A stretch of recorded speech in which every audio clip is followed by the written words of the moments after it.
I feel like he stole a little bit of my material, so I wish I had gone first.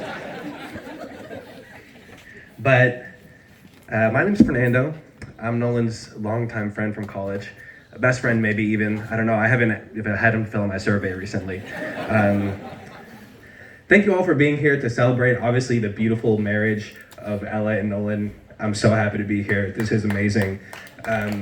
Nolan is a really special and unique person. You know, when I met him, here was a guy who had big curly hair, big glasses, big thick beard, only ever wore khakis, never wore jeans.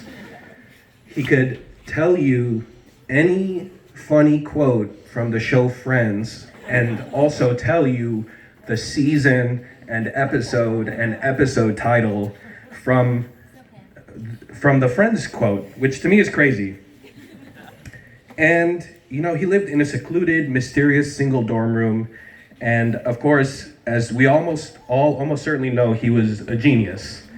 I could talk a long time about how intelligent Nolan is, but honestly, it's not even his best or most interesting or definitive trait, if you ask me. Not even close. I think what's most interesting about Nolan, what his best trait is that he's a wild card. And so he likes to make that claim every once in a while, and I have to give it to him. I mean, what other wedding have you been to where there was this like fire balloon artist? So aside from that, what makes him a wild card? I have a really long list of examples that I want to share with everyone. Number one, Nolan is a beer pong god. He's the loving parent of many cats with Ella. Nolan has on multiple occasions attempted to drink 2 gallons of chocolate milk in a single hour just for the bragging rights.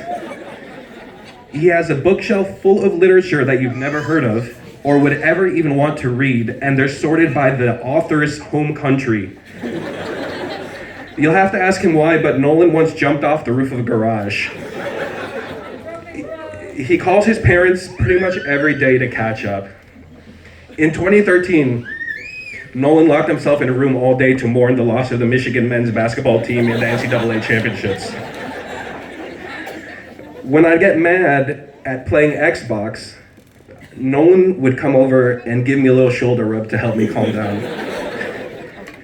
And Nolan is the kind of guy to pull up alone to a brewery just to get the most exclusive limited beer release possible and then invite everyone over to try it instead of hoarding it. So you might be thinking right about now, is a wild card the kind of person who should be getting married? To which I say yes. If we think a little bit about these snapshots I feel like I've been telling you through a slightly different lens, I think what we can see is that yes, Nolan isn't intelligent, but he's also passionate about his hobbies. He's incredibly generous. He's a caregiver. He's considerate. He's family oriented. He's reliable. He's courageous. And if anything, he's maybe a little too ready to put himself before the needs of others. Before the needs of others, before the needs of himself. And so, in my opinion, these are the attributes of someone who would make a great husband and when the time comes, a great father. So when Nolan introduced me to Ella first, I was super excited for him. Ella struck me as someone who was calm and compassionate, but also knew how to get into some mischievousness when the mood struck.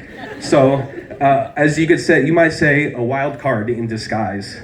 And since then, I've seen Ella be the partner who knows how to kindly rein Nolan in, who can cheer Nolan up when he felt glum, who could lead them both towards a life where they could love hard and laugh hard.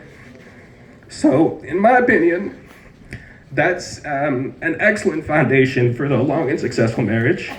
I'm so happy to be here with them at the start of this next phase of their lives.